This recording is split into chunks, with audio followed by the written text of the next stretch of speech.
Welcome to Shop Talk by Elevated Stylist with your hosts Sonia and Jody. We're here to bring you open and honest conversations, education, tools, and opportunities to learn and grow, featuring guests, coaches, experts, and thought leaders in the hair industry. Shop Talk is the junction of hair, business, and wellness, where we literally talk shop. Be sure to join us for new weekly episodes. Hello and welcome. Welcome to the Elevated Stylist Masterclasses. I'm Sonia. And I am Jody. And we're so excited to share with you this topic today. It's all about how to become a goal master. And Jody and I have been playing with this concept of setting goals for such a long time throughout our career and throughout opening our salon. And we really wanted to share the things that we've learned that has helped us gain so much knowledge, so much empowerment, and ultimately so much action that we've taken to achieve the things that we have achieved. And honestly,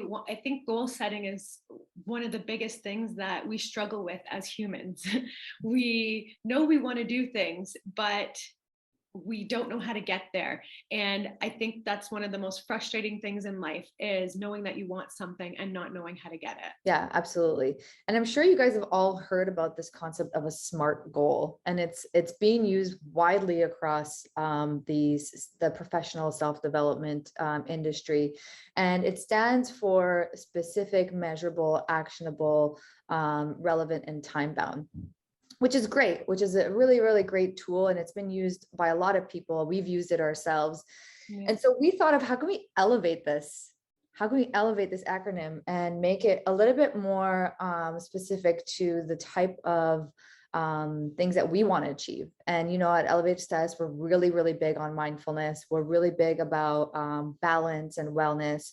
And sometimes setting goals can be very scary, and they can be very overwhelming. And I know that myself, and I'm sure Jody, you can relate, that you kind of like don't know where to start, and you don't know how to go about it. So we came up with a few new words to replace the SMART with. So we're still going to get really specific. However, we're going to be mindful, because I think that sometimes we can lose our minds or not know exactly what it is that we want. We're going to make sure it's attainable. It's going to be realistic.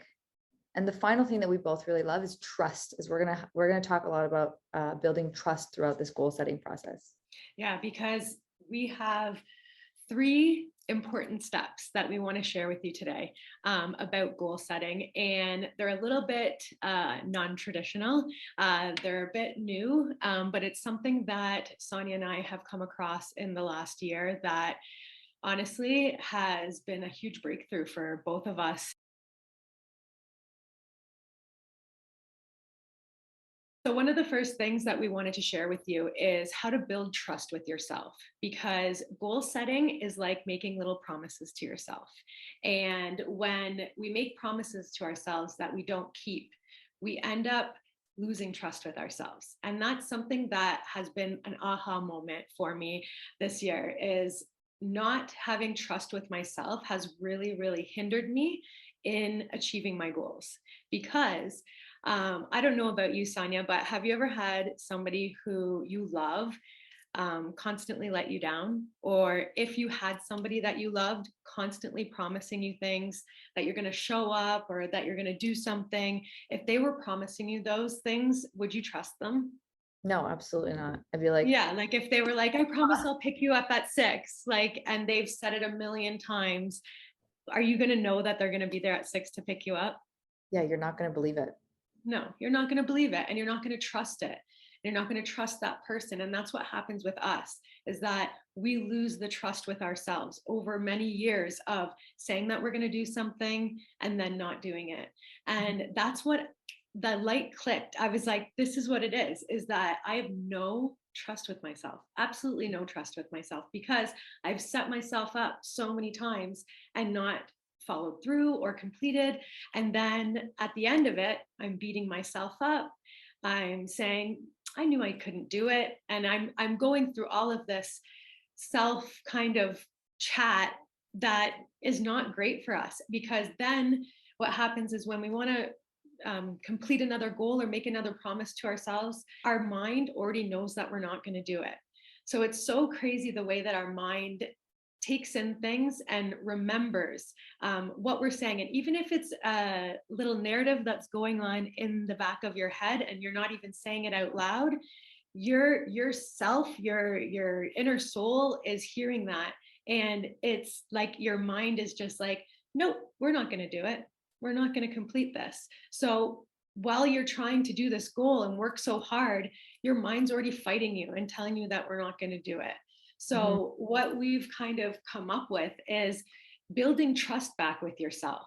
And this happens kind of over 2 steps. And the first step is making small little goals so that you can complete them, so that you can, cheer yourself on, and then go on to another goal so that you can start to build back trust. Because over the years of not completing things and really kind of taking in all of that defeat, I guess, what's another good word for it, Sonia? Yeah, you feel defeated, you feel deflated, I think is a really You're important. disappointed with yourself. What happens is that we don't even want to set the goals anymore at a certain point of our life, So what happens is if we can start setting these little goals. So I wanted to give you a little bit of example of something that I've gone through this year. I had a little bit of a health thing that I was diagnosed with at the beginning of the year. It was an immune disorder that was completely taking over my body. And I was like, okay, that's it. And one of the goals that I always wanted to set was being more healthy, having better health. And isn't that so sad that like I couldn't complete that goal? That the one thing that I wanted for myself was to be more healthy, and I couldn't do that for myself. And so I wanted to really take this head on because I knew that I needed to do this for myself. My body was screaming that I needed to be more healthy. So I started very small because trying to take on your health is huge. Like if you've ever said like, oh, I want to be healthy, like that acquires so many different things: exercise, the way you eat, how much water you drink, and the way that you talk to yourself. That's a lot to think about. So I started really small. I started with how much water I was drinking every day. And so when I said, I want to be more hydrated, that's a very vague kind of thing. Okay, how am I going to hydrate myself every day?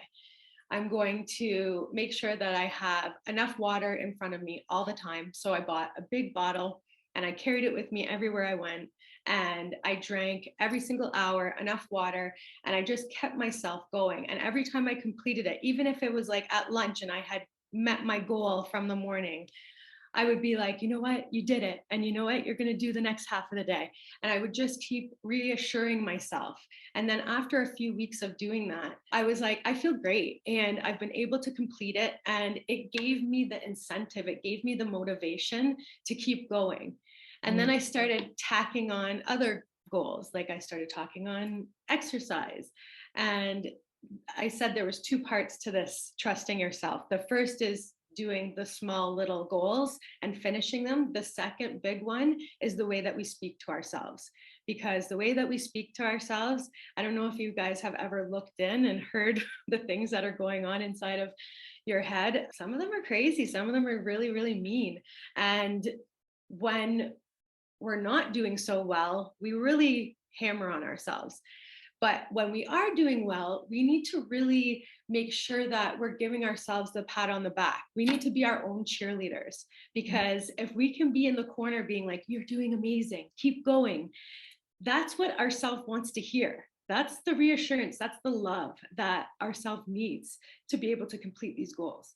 Because if you can't give yourself that trust, then I can't see it. You're going to struggle. You're going to be coming up against lots and lots of walls. And I personally have struggled with it for so long. And this has been the thing that really has opened the floodgates to showing myself that I can do anything that I want. Sometimes we're also oblivious to these things as well, where we're just kind of in the motion of doing things because we're just so go, go, go, go, go. And I think that this aspect of building trust is something that can really bring you down to a very like calm and like even vibration. Because in our industry, we're constantly trying to keep up with people. And that kind of by default puts us into a comfort zone. And so we're like, no, I can't do this. Yes, I want to do this. No, I can't do this. Yes, I should do this. So there's this like ping pong action that's going on in your mind. And I think that that whole aspect of building trust really kind of brings us down to ground zero and allows us to really reflect on what it is that we are struggling with when it comes to achieving these things. And it does come down to trust, because we don't do what we're going to say that we're going to do. One thing that I want to mention is, like, if you fail one day doesn't mean you're going to fail every day. If you don't drink that bottle of water that one day doesn't mean you're going to not drink that bottle of water for the rest of the day. It's like, okay, you know what? Today I was a little bit busy or a little bit mindless. Let's get back on the wagon. Tomorrow I'm going to drink that water. And one thing that I've learned in goal setting is making sure that the things that you want to do are in front of your face. So having that bottle of water ready for you is really going to help you out. That's the building of the trust as well, knowing that you're prepared and celebrating that, hey, you know what? I took action towards that. It was the smallest little action, but those tiny little actions help you change over time. They don't help you change overnight, but they'll help you change over time. It's like compound interest. The more that you do it, the larger it gets. And that's the kind of analogy that I can give you about building trust. Building trust is like compound interest. The more you do it, the better it gets. The more you invest, the more money you make. It's simple, but it's not easy. You have to take action. I love the part that you said where even if you don't do it one day, keep going. And when you hear that thought where you're like, oh, I didn't do it today, and you can start to hear that self-talk happen where it's like you're putting yourself down for not completing it that day, switch it up and be like, it's okay. We're going to do it tomorrow. Like, be very gentle. And I know that it might feel silly, it might sound silly, but you're just talking inside of your head, inside of yourself. Nobody's going to hear this, but the way we speak to ourselves inside plays a huge role of the way we feel about completing these things and the way that we feel about ourselves. So making sure that it's a gentle self-talk. It's a very gentle, like, no worries, we were busy today. We're going to pick it up tomorrow and we're going to feel great about it. Like, just making sure that you're really, really gentle with yourself.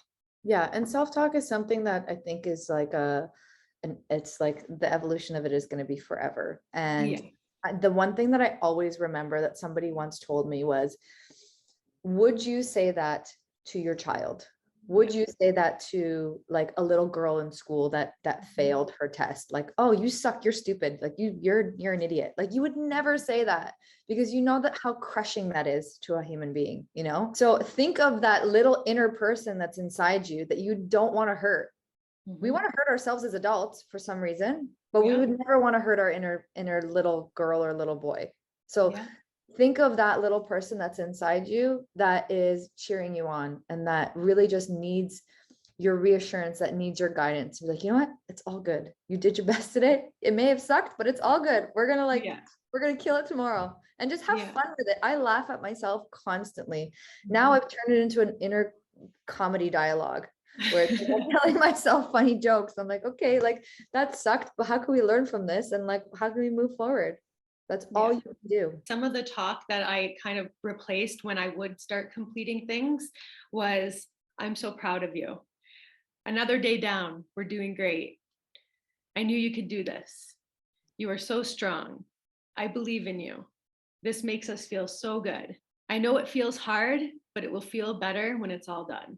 Like, these are the things that I talk to myself. And if this helps, this really helped me, is that I have a picture of my 4-year-old self. It's my favorite picture of when I was a child. And I have it out right on my bedside, and I see her every single morning. And that's who I remind myself who I'm talking to, because that is like who you're talking to, is like your inner child. And that's who's going to help you get through the things you want to do. Absolutely. Because our birthright is joy, wholeness, freedom, happiness, abundance. That is our birthright. That is like what we're born with. That is what we're entitled to. That is what we're given. But over time, just because of the way that our minds, our society is, we get broken down. We are comparing ourselves to so many people. And this breaks trust. This is what breaks trust within yourself. This is what you tell yourself, no, you can't do this because that person's doing it. No, you're not capable because you don't know this skill. So the more that you start to build that trust, you start to build this thing in your mind. You're like, okay, so like, I don't know how to do this, but like, how can I learn? Because we don't know how to do everything. And in our industry, if you want to open a salon, or if you're by yourself behind your chair, or you need to learn a new skill, we're constantly learning. So like, we need to build this trust so that we can continue to learn, because when you don't have trust within yourself, you're not going to want to learn. You're gonna be like, I don't know how to do this. I'm an idiot. Like, I'm only a one show pony. I don't know. Like, I only know how to do cut and that's it. Or like, I only know how to do color and that's it. I don't know how to do numbers. I don't know how to get clients. I don't know how to do social media. I don't know any of these things. I'm just going to stick to what I know. But sticking to what you know does not expand your realm, because you haven't built trust. So that is first and foremost, is building trust. And so we wanted to leave this segment with a reflection question, just so that it can maybe help you release some of these goals and to release some of the past broken promises. So one of the questions that we wanted to ask you is, what are some of the goals that you have set in the past that you have not completed? And really look at them and reflect on them and say, like, do I still want this goal? Is this something that I still feel passion towards? Is this something that really lights me up still? And if it does, it's a great opportunity to be like, okay, this is what we're working on. Or if it's something that you're like, actually, now it doesn't align with me, or now that doesn't really interest me. And then that way you can kind of release it and let it go and just be like, okay, I'm okay not completing that goal because it wasn't actually for me. Mm-hmm. Just being able to kind of reflect on these types of things and release them, it's like starting fresh. It's like a fresh blank canvas, which we all love.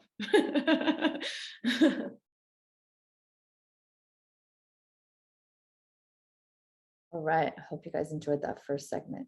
Now we're going to roll into the second important thing about setting goals, and that's being realistic. I think that when we look at our goals, we think like, I want to be rich, or I want to have a house over here. And it's like, yeah, that's great. But like, can we be realistic about it? Can we be realistic about where that fits in your life and how you're going to get there? Because some of our goals can be very vague, and we can say that like, I want to have a busy salon, or I want to have a thriving career. Thriving career is great, but like, what does thriving mean to you? Like, what does thriving look like to you? Because thriving for me will look different for me than it will for you, because I think we can all kind of admit this, that we kind of have this like goal reflection, and you look at other people's things that they're doing and you're like, well, maybe I can do that, or maybe I should do that. And I think that it's something that happens with us naturally in our industry, and I think in the world, just because of social media and because of the bombardment of information that's coming to us daily.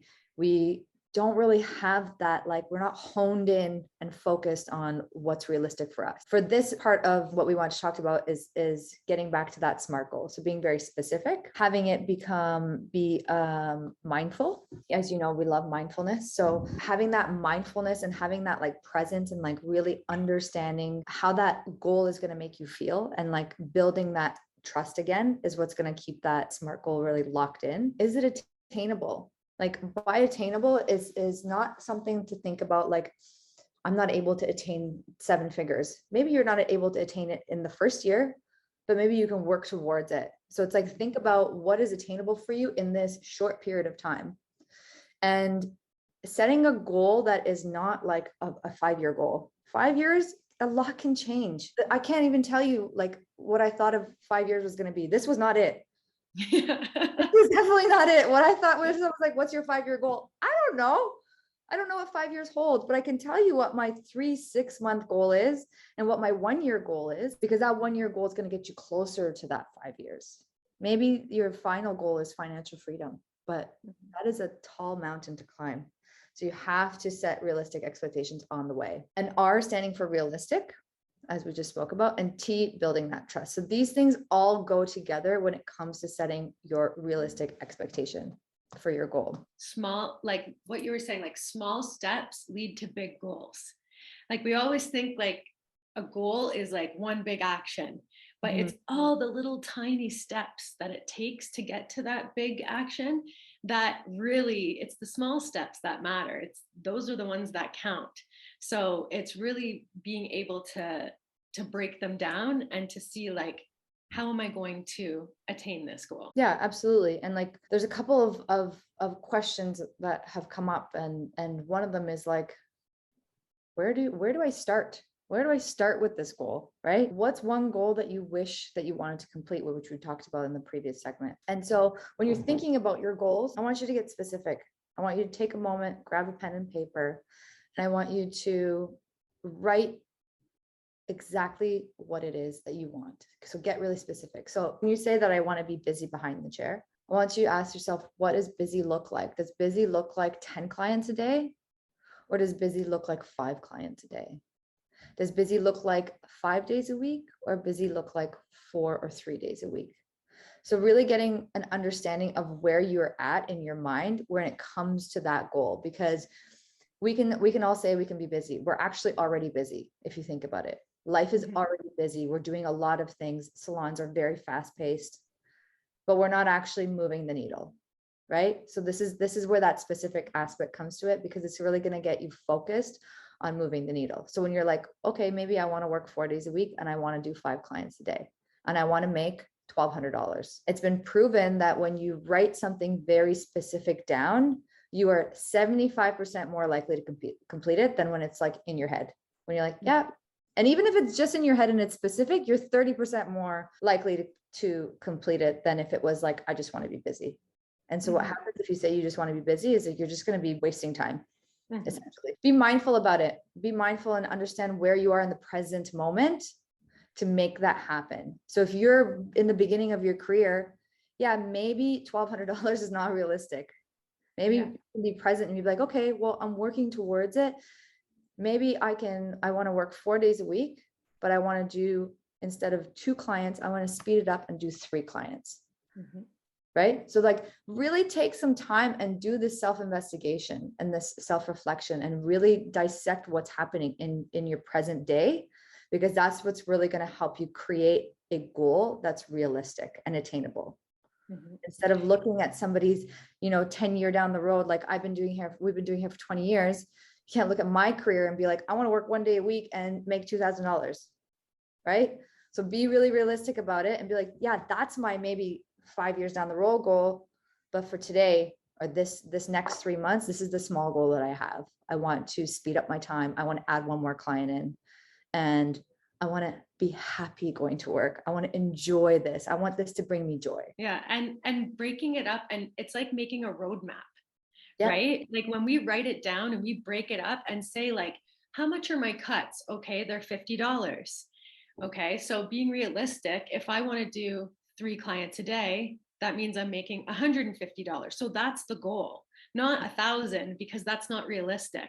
Because if we only have in our wheelhouse to do 3 clients a day and it's $50 cuts, we're just using this as an example, but we want to add that up. We want to kind of break it down so that we have a roadmap. And as soon as we start doing this, our brain, our mind is like, oh, right. Okay. We are taking some action. We have a plan. We have a roadmap, and it kind of fires it up. It's like, all right, we got the juices flowing. I'm into this, and we're able to be excited about it. I like breaking it up into that. I like making the plan because it makes it more attainable. Yeah, and also it shows you the available opportunities, because there are nuggets of opportunity throughout your day that you can work towards goals. Literally, there is not a moment in time throughout your day that you don't have a chance to work towards your goal. Whether it's a personal goal, whether it's a professional goal, you have multiple opportunities. So this is where the mindfulness comes back. It's like checking in with yourself and being like, okay, how do I feel about how I'm operating in this way? How do I feel? Have I been closer to achieving my goal? I'm at 2 clients. How can I get the 3rd client in? Right. And it's like really starting to have that conversation in your mind of like, how can I make this happen? This is what I want. I'm at 2 clients, but I want to be at 3 clients, or I'm at 3 clients. I want to be at 5 clients. Where are the opportunities? And like, what's the action I can take towards them? And this is like the kind of like trinity that you need to think of, the triangle. This is where you are, this is where your goal is, and this is the action you need to take. And they kind of all feed each other, because once you take that action, this goal, this becomes this, and then it starts to push another goal, because the minute you finish one goal, you're like, okay, I got this. We're going to do another one. We're going to end another one and another one. And that's where it comes back to, you're starting to build your trust. You're like, oh, okay, I got this. This is great. All right. You start to celebrate. And if you don't do it one day, it's okay. Just push yourself back up. Yeah. I had somebody, I was asking them, because we teach something called morning magic. One of our friends has a routine.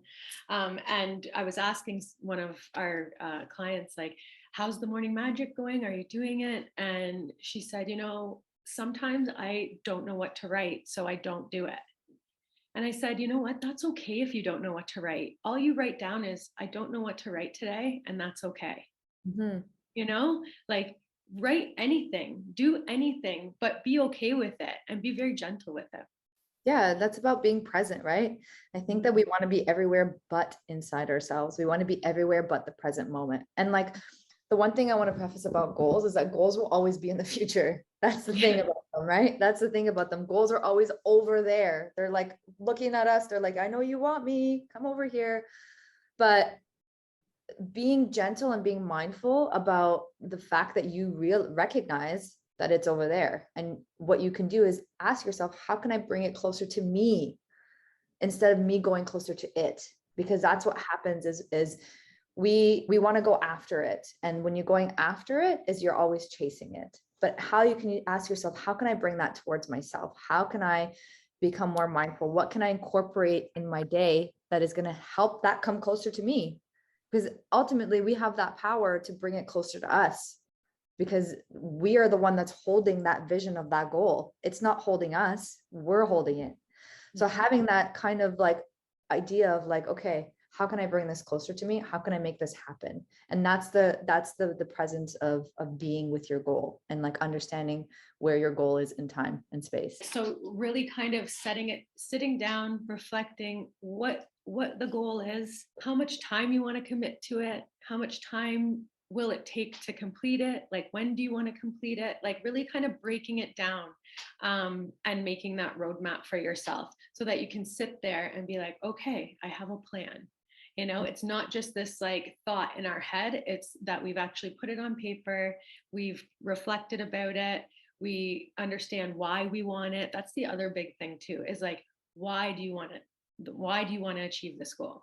Is like a huge anchor for it. Because as soon as you can figure out the reasoning behind it, then we can start to figure out, okay, this is something that really aligns with me. This is something that really lights me up and makes me excited. Because sometimes, like Sonia was saying earlier, like sometimes we look at other people's goals and think that that's what we should be doing.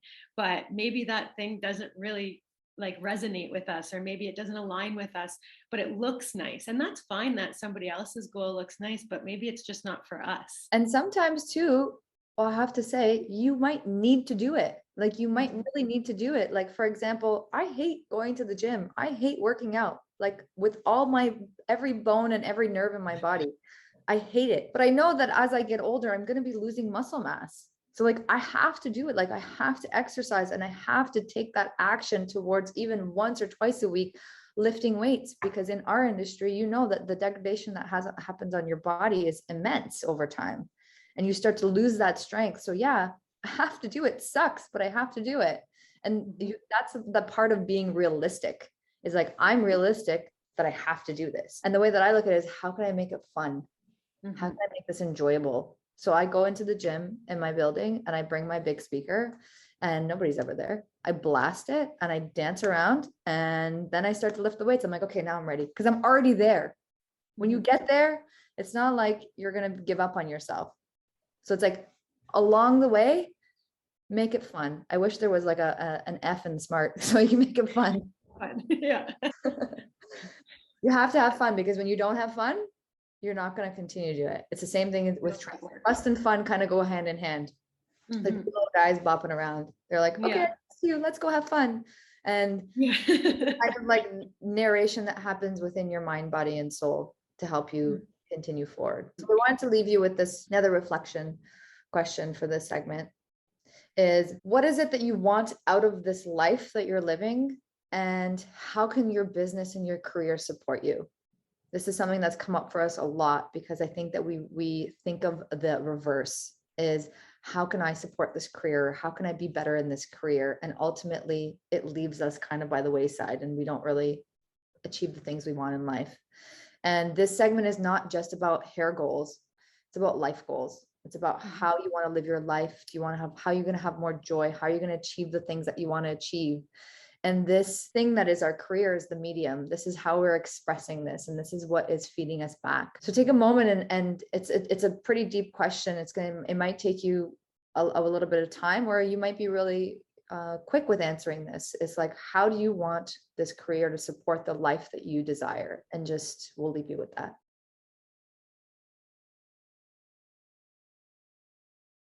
So we are moving on to our third step, and that is creating small bite-sized flow goals.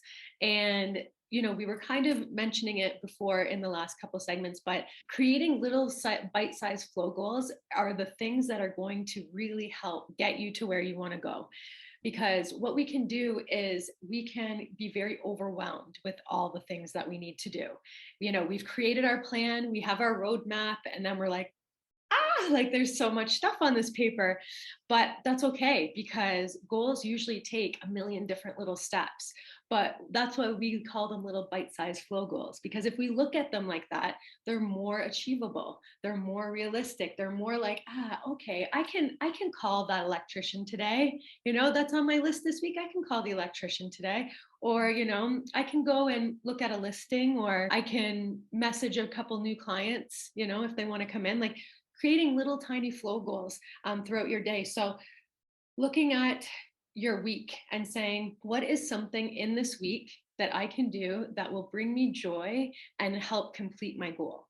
So looking at your flow chart, looking at your roadmap and saying, okay, what are some of the first things that need to be done? And chunking them up into that. What needs to be done first? What needs to be done in the middle? What are the ending? So looking at, okay, what is my little list of things that need to be done at the beginning? So looking at them and being like, you know what, I'm going to put this in this day, then I'm going to put that in that day, and really sticking to it. Holding yourself accountable and setting boundaries with these little flow goals will really, really help kind of edge you towards the things. And every time you complete something, it anchors that goal, because you're actually taking action towards it. So when you say you call, just for example, you're going to open a salon. That's a big goal. So that's a lot of little steps.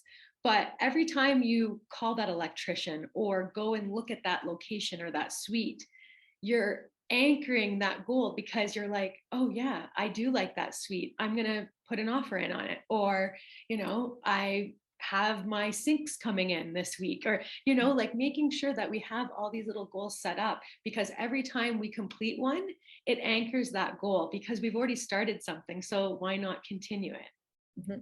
Absolutely. It's like, imagine trying to climb Mount Everest, right? If you're trying to climb Mount Everest, you're not going to fly to the top. You're going to take one step at a time. And that's what it's really about, is this whole concept of bite size flow goals, is for it to feel not overwhelmed. Yeah. For you not to feel stressed out about it, for you to feel empowered by it, for you to feel excited about it, for you to feel like you can actually do it. And that's what we've done, this very framework kind of by accident, because it was very innate to us. We were like, okay, like, how are we going to do this? And we put our minds together and we're like, okay, we want to launch this thing. How are we going to work backwards? What are the dates that we need to put? And it's like, those dates are in there, and now we don't have to worry about it. We're like, okay, this date we're going to show up and we're going to do this. And when we do it, it's complete. And all the pieces of that little puzzle are being slowly put together. Think about, what are those little things that you can do? So if you're a stylist and you're looking to expand your clientele, and you're new, or you've moved and you need to build your clientele, think of like, what are the top 3 things that I can do to build my clientele? Post on social media, direct outreach, and maybe like put your ad in a newspaper, or like go out there and go out once a week and hand out 15 cards. You can put this literally in your calendar. On Tuesday, I'm going to do direct outreach for 15 minutes. On Wednesday, I'm going to post a social media. On Thursday, I'm going to do direct outreach. On Friday, I'm going to post social media. On Saturday, I'm going to go out and hand out my card. And you've already set yourself up. You've set yourself up for success. But when you don't think about these things and they're flowing in your head, and all you're thinking about is like, oh my God, I have to like build my clientele. I'm at 0 and I don't have anybody and I'm going to be broke. Already, you've been deflated. Your mind has hijacked you. Mm-hmm. Hijacked. Yeah. Like it has abominated everything inside you. And this is the thing about the mind, is that we need to learn mind management. And doing this kind of like goal setting and becoming a goal master, building trust, having mindfulness, being realistic, attainable, and being specific is really going to help prevent that like abomination happening in your mind. Mm-hmm.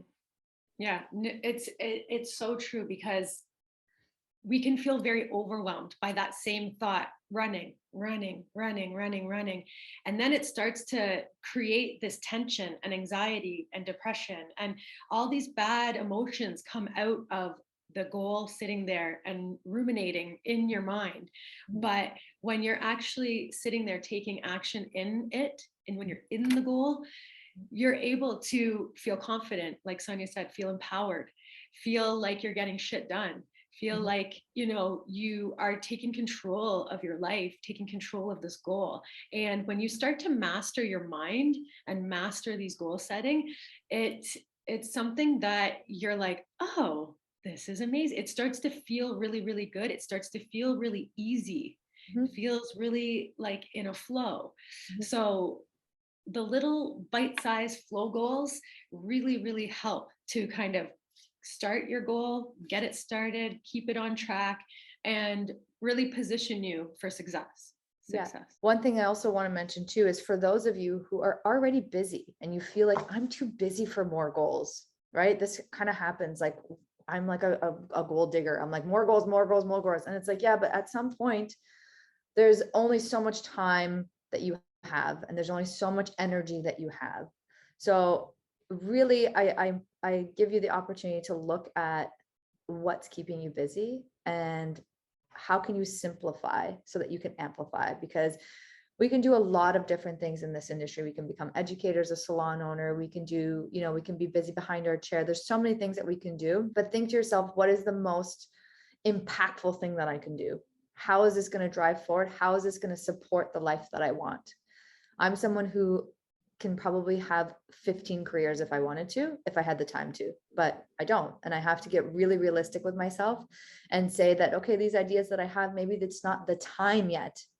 Maybe it's not the time. And maybe I can keep this goal for a time where I have more time, or for a time where I feel more excited about it. Maybe you're somewhat excited about it, but not quite that excited about it, because the amount of time it takes makes you nervous. So it's that inner dialogue and that reflection to have with yourself to get really realistic of like, is this possible? And it's not about being deflated or like telling yourself that you can't do it, but it's about like, okay, do I have the time to do this? Maybe you want to open a salon and you don't have the time. Maybe you're so busy and now you need to first reduce your schedule so that you can make more time, right? So that's another goal. So think about these things and start to have that little hamster wheel. Yeah, if it's something like you want to reduce your schedule, go in and, in 6 weeks or in 12 weeks and start blocking off those days that you want off, and just start telling your clients, I don't work Tuesdays and Thursdays, or I don't work whatever days you choose, and let them know that this is going to be my time for something else, like make sure that you're going in there and don't let it keep getting too far, like go in there and take action towards it. Yeah. Even if it's, you want to take a vacation, go out there and book it off. If you want to go in May, book it off. Nobody can get in there. Little thing. So I want to leave you with this thing that I've recently it got introduced to me just today, but I thought it was really cool. I was listening to a podcast by Mel Robbins. I'm sure some of you guys know her. If you don't, please follow her. She is like one of the leading in like motivational speaking. And she does this herself because she thinks motivation is garbage. And I'll tell you why. Because motivation is never there when you need it. And you can be in a place where there's so much resistance coming through. There's so many obstacles coming your way. And this is what kind of happens in our minds when we want to achieve certain things. We have all these things that we need to do. And some of them we need to do to get out of things. You know, we need to do certain things, like we needed to do something together to get ourselves out of a bad salon that we weren't happy in, right? And one of the things that she has by accident kind of come across and has made it worldwide is this concept of 5, 4, 3, 2, 1. And essentially what that is when a resistance comes to you and you feel like, I don't want to do this, or like, oh, I feel scared to do this. What this does is it flips the switch in our mind. So you count down from 5, 4, 3, 2, 1, and you move. And it's that taking action. And I'll quickly explain the science to you based on like what I remember from this podcast. It's basically called a metacognition. And what metacognition is the technical term for a mind hack. And what our brain is designed to do is to either think or to act. And so we have this bias. We're either thinking or we're acting. And sometimes when we're in fear or fight or flight, we take action because we need to move. Or sometimes we're just like stuck in this like fear mode. So imagine if it's like, if you're in a fear mode and there's like a tiger coming at you, you got to count 5, 4, 3, 2, 1. You got to move. And sometimes you're like crippled by this fear and you stand still. And so what this does, this countdown, what it does for you is it pushes you to move. So if you're resistant to posting this on social media, like Jody had shared with me earlier, she's like, I'm just going to count to 5, 4, 3, 2, 1, and I'm going to pick up my phone and I'm going to post whatever comes through. And it's really as simple as that. It's simple, but it's not easy. And change happens not overnight, it happens over time. And I'm completely quoting Mel Robbins on this, and I'm completely giving her credit, but it made such an impact on me this morning that I was like, wow, so simple. Like you just have to count 5, 4, 3, 2, 1 and go. And I don't know about you guys, but I'm someone who loves my bed in the morning and I like to be cozy, and like I have issue with light, and I need motivation to get out of the bed. And literally, I haven't been doing the 5, 4, 3, 2, 1, but lately I've just been like, get up. And I just been telling myself to get out of my bed. And I jolt out of bed because I know that if I stay there, I'm going to stay there for another hour and a half. And I know it's going to mess up my day. So think to yourself, if there's a resistance that's coming through for that goal, ask yourself, how can I 5, 4, 3, 2, 1 move into this goal? So that's what I want to leave with you in this last segment is count down from 5, 4, 3, 2, 1 and blast off towards your goal. Just do it. Yeah. Okay, so we wanted to leave you off with a hot tip because we know that life is always going to throw us obstacles. It will always throw us a wrench in our plans. This is just how the universe works, but it's testing us all the time. And I think that we look at things like failures, but failure is only a life lesson. You know, when we're doing something new, we're in uncharted territory. We have no clue what to expect. And that, you know, it's scary for us. And when things like this happen, we want to stop. We want to, you know, go and cry and be like, I'm done with this. But if we can look at failure or obstacles like life lessons, like what can I learn from this and how can I pivot? Because we can always pivot. Our goal can always be transformed. So I want to leave you off with the only time we will fail is if we quit. So if you keep pursuing and keep moving and keep taking action, you will always complete what you wanted to start and finish. Thank you for joining us on this masterclass. We feel so blessed and honored to be able to share with you these teachings that have transformed our lives. Please stay tuned for more coming your way as Jody and I will be channeling more live transmissions and more recordings and workshops to come. Go get that goal. Get it. Be a go master. Thank you for tuning in. And be sure to join the party on our social channels. And if you have any questions, you can reach out via email at hello@elevatedstylist.com. We'd love to hear from you.